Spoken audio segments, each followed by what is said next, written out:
कि आप क्या चाहते हैं कि हुकूमत आपकी कैसे हेल्प करे, आपकी जो ज़िंदगी है वो कैसे आसान हो, आपका रोज़गार कैसे आसान हो? इसके लिए आपके मन में कोई ऐसा सवाल है हुकूमत के लिए जो आप चाहें कि हुकूमत को ये हमारे लिए करना चाहिए, जो आपकी रिक्शा बरादरी है?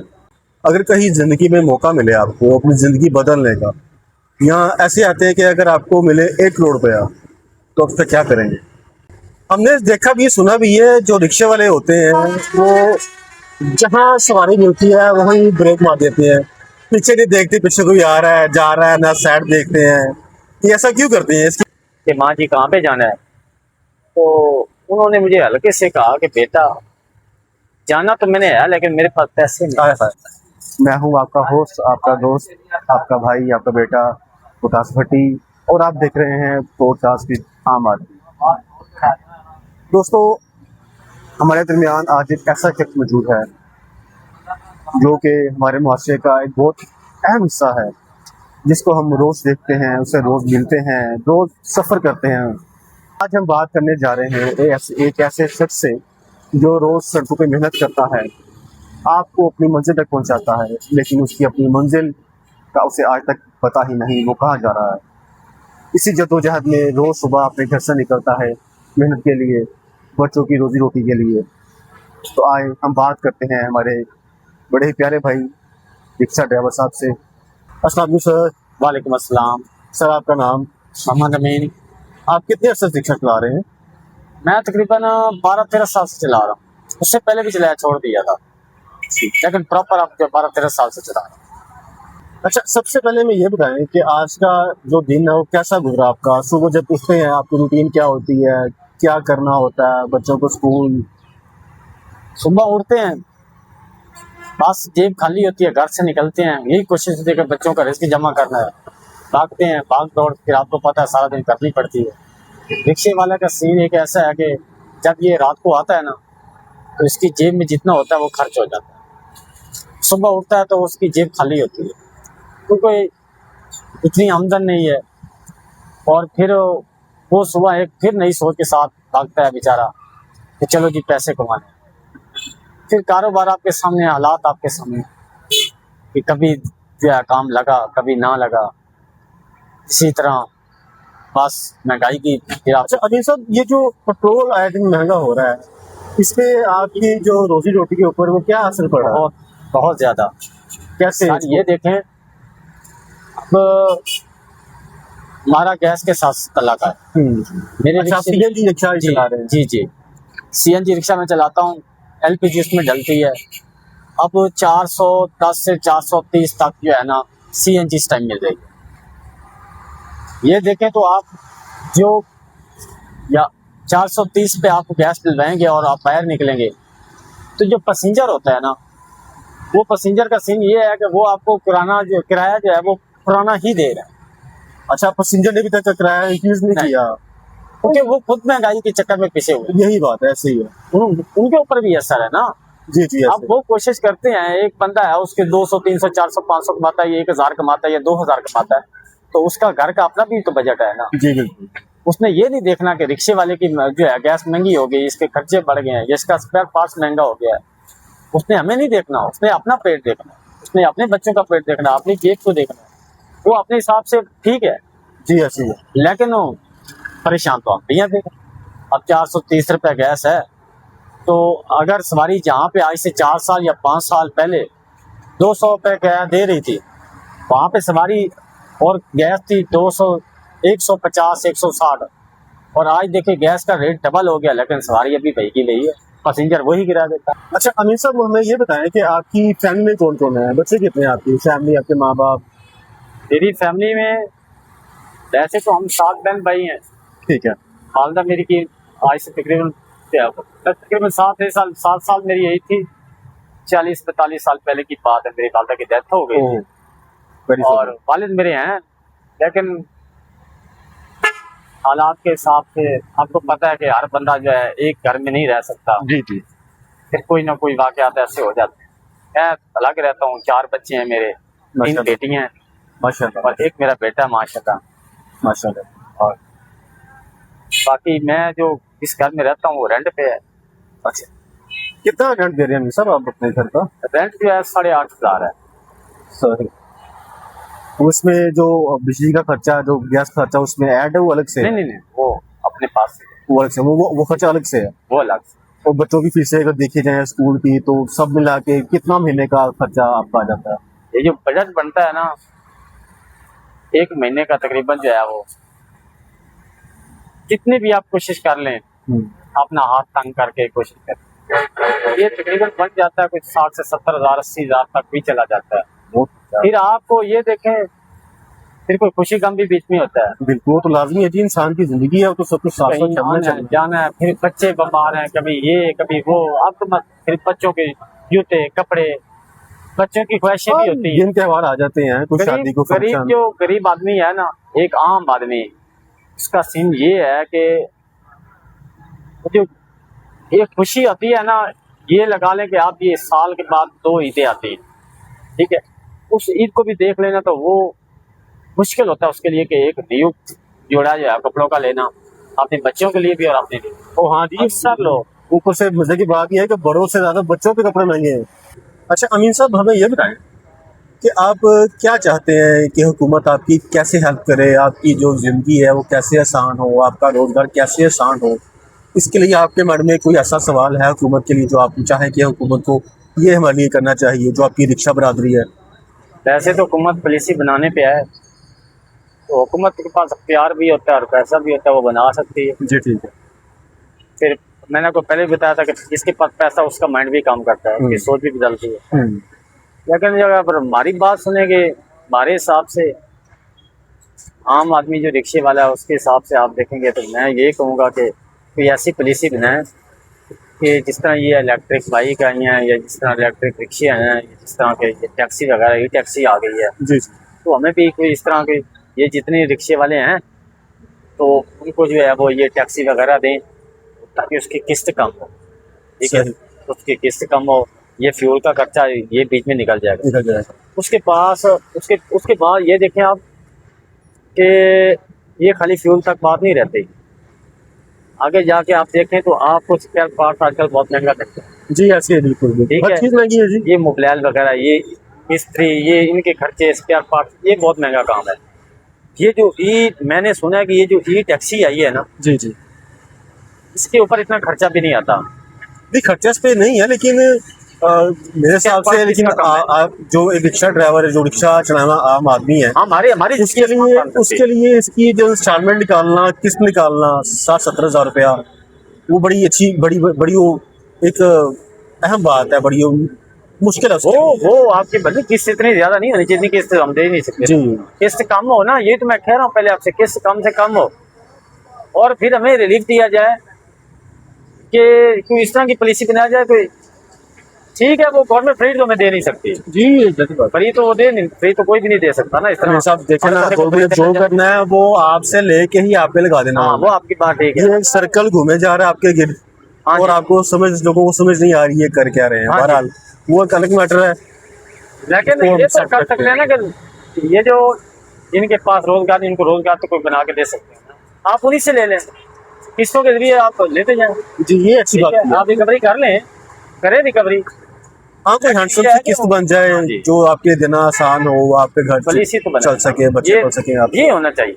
देखें आप 20 से 30 हजार तक बंदा जो है रिक्शे वाला जो है वो पे कर सकता है। जी ठीक है, लेकिन जब उसके पास टैक्सी होगी तब ये रिक्शे पे वो 20-30 नहीं, रिक्शे पे तो फिर वो रिक्शे पे आवाम इतने पैसे खर्चती है ना, अपना पेट पालेगा। ये रिक्शे की टैक्सी की बात अलग है, वो ऊंधे सफर है, उसमें एसी भी है, फिर जो इंसान है वो धुएं से मिट्टी से बच जाता है। बड़े बड़े पढ़े लिखे नौजवान, विकास भाई, बड़े बड़े पढ़े लिखे नौजवान जो हैं ये रिक्शे पे जो है वो आए हुए हैं। सर आप बचा फरमा रहे हैं, करते होंगे, मजबूरी है सबकी, कौन करता है। हाँ जी, तो ये चीज है कि ये हुकूमत को पॉलिसी बनानी चाहिए और जरूर सोचना चाहिए हमारे।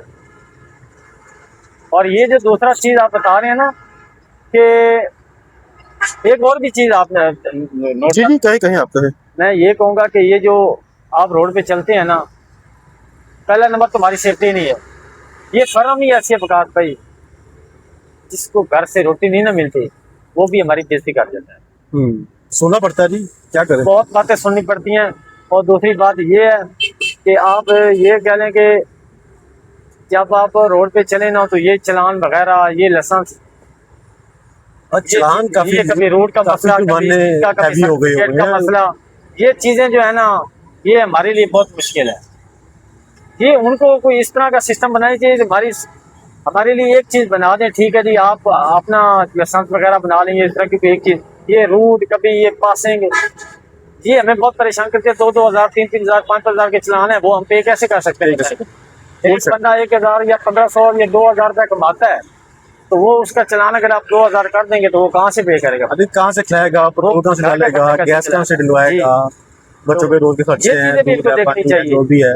ये चीजें भी इनको नोट करनी चाहिए कि ये गवर्नमेंट को सोचना चाहिए, चीजें गौर करना चाहिए कि एक आदमी जो है वो कमाता भी उसका और कोई सरमाया निकोर जरिया आमदन भी नहीं है, वो बेचारा सिर्फ 1,500 से 2,000 ही कमा के घर लाता है, उससे उसका सरकार घर का बहुत मुश्किल ज्यादा होता है। बेशक बेशक। फिर इसके ऊपर एक और मुसीबत खड़ी होती है, रोड के ऊपर जाते हुए उसको 2,000 का चालान हो गया या 5,000 का चालान हो गया, वो कैसे पे करेगा?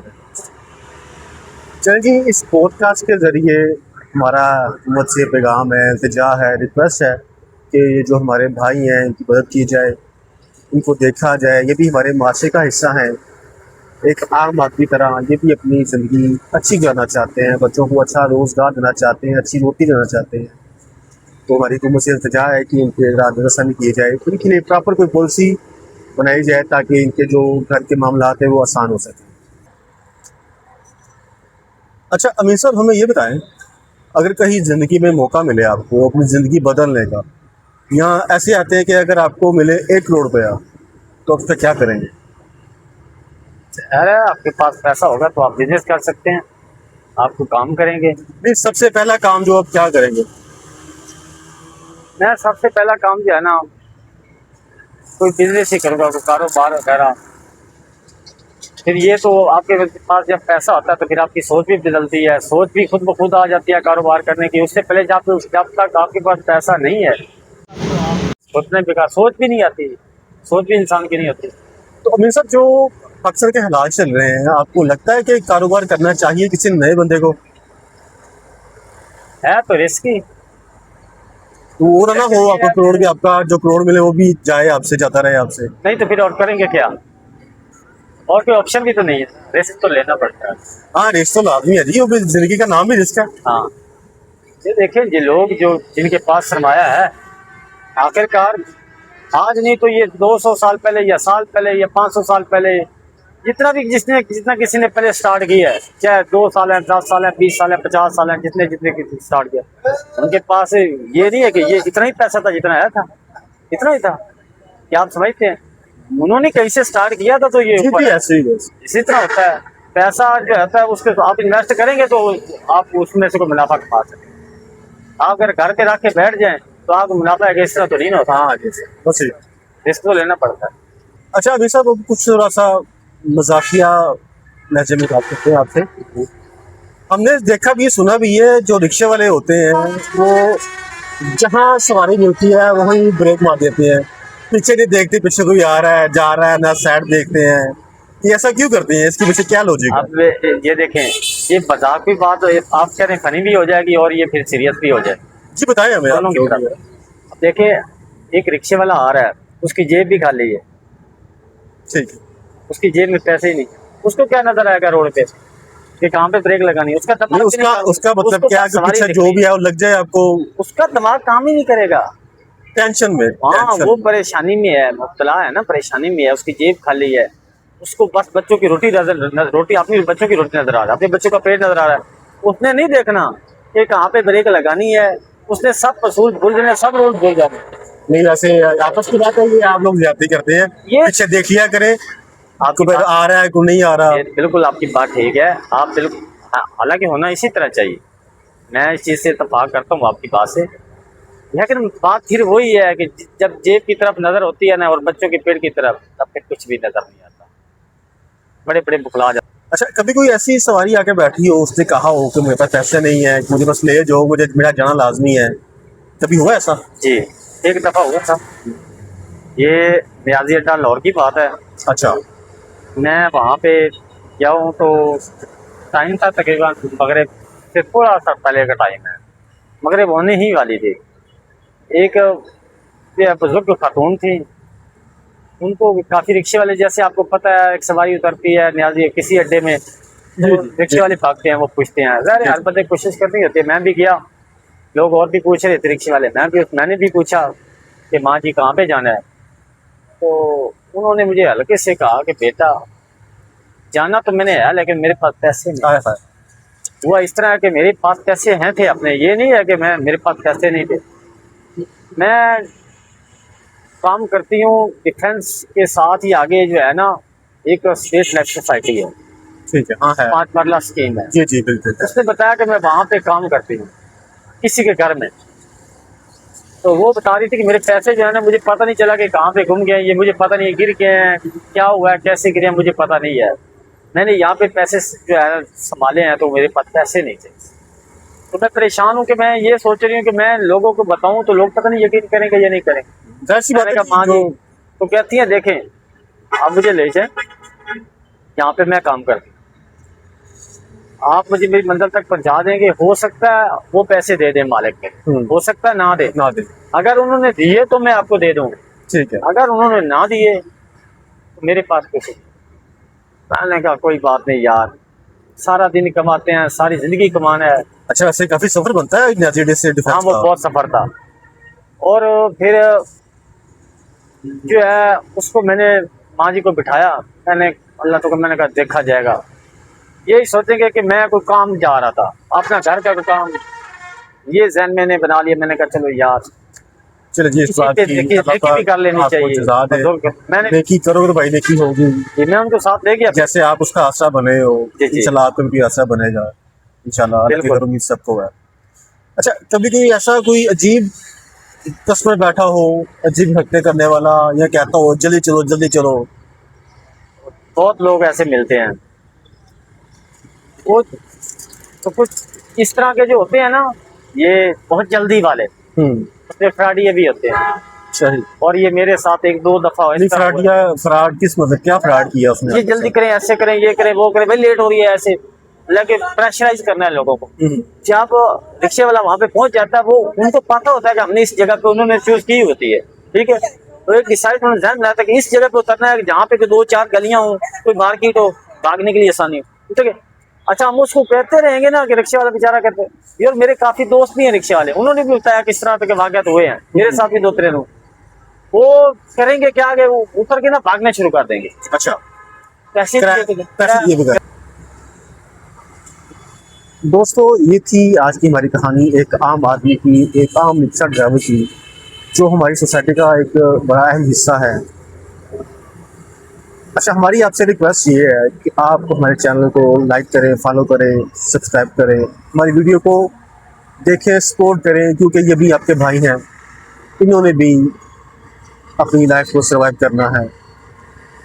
आप रोज़ाना ना जाने कितने यूट्यूब चैनल्स को, फिल्में, ड्रामे काफ़ी देखते होंगे, जहाँ पे आपको देखने का कोई फ़ायदा नहीं होता। हम आपको ये नहीं कहते कि इनको आप ना देखें, इनको आप देखें, वो आपकी चॉइस है, लेकिन हम ये कहते हैं कि इनको भी साथ देखें आप, जो हमारी आम आबादी है ना, ये मैं नहीं, ये वो नहीं, ये आप हैं, कि आप, मैं, ये भाई अमीन साहब, ये हम सब मिलजुल के, हम सब आम आदमी हैं, हम अशरफियाँ नहीं हैं। तो आपको ये पैगाम देना है, मकसद ये है कि हमारी इस पॉडकास्ट की इस वीडियो के ऊपर कि जितना भी रेवेन्यू इकट्ठा होगा आपके तवज्जुह से, क्योंकि ये रेवेन्यू आप लोगों ने ही हमें देना है। अगर आप वीडियोस देखेंगे, इसको लाइक करेंगे, शेयर करेंगे, तो ही हमें रेवेन्यू आएगा, ठीक है। तो हमारी आपसे ये रिक्वेस्ट है कि हमारी वीडियो को लाइक करें, शेयर करें, इसको एंड तक देखें, समझें, हमें अपनी राय से आगाह करें कि इसमें हम कैसे बेहतरी कर सकते हैं।